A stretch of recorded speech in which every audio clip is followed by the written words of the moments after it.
27 invisible barriers for women leaders according to research. When I was developing my dissertation study on the unwritten rules of work for people from low-income backgrounds, I researched what was already out there, and there wasn't much. But I did find one study from 2016 that investigated what are the invisible barriers for women leaders. There's been a reduction in explicit sexism. Like if you watch, Mad Men, it'll show you how explicit sexism was just a few decades ago.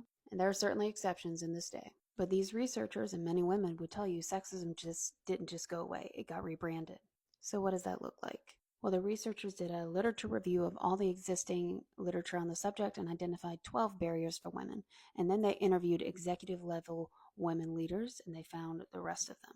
They categorized all 27 barriers into 3 different categories. They organized all 27 into 3 different levels: macro for societal level issues, meso for group or organizational level issues, and micro for individual ones.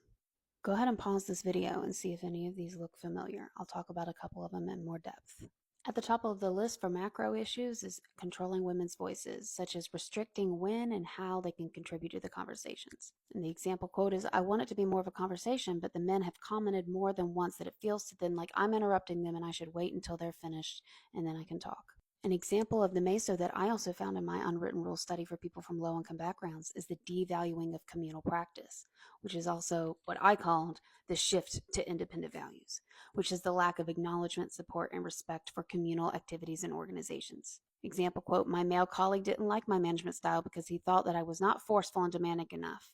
My style is one of collaboration and really trying to come from a position of understanding a situation before I make a decision." And finally, a micro one is the queen bee effect, which I wasn't in my study on class, but I have talked about it a lot on here. When women at the top fail to help other women or actively prevent their promotions. One of the women I ended up working with there had a real problem with me. She called me in to talk and said, "I have trouble with this. Why does everyone like you? I don't really like you." I found myself being somewhat controlled again. I facilitated a study and it went well, and this woman didn't like it, so she blocked the next thing they asked me to do. I didn't code for this specifically in my study, but I have shared on here a quote before of my participants talking about this exactly happening. Are there any of these that you would like to see an in-depth of next? Statistically speaking, since this was interviewing executives and most women executives are white, I doubt there was much diversity in this in that sense. They did not look into class, which is again part of why my research is unique. If you don't see your unwritten rules here that you see at work, or you disagree with some of these, I would love to hear what yours are. I'm collecting data right now for my next round of research. The link is in my bio at the top there, and you'll click on the very first thing. Thanks in advance.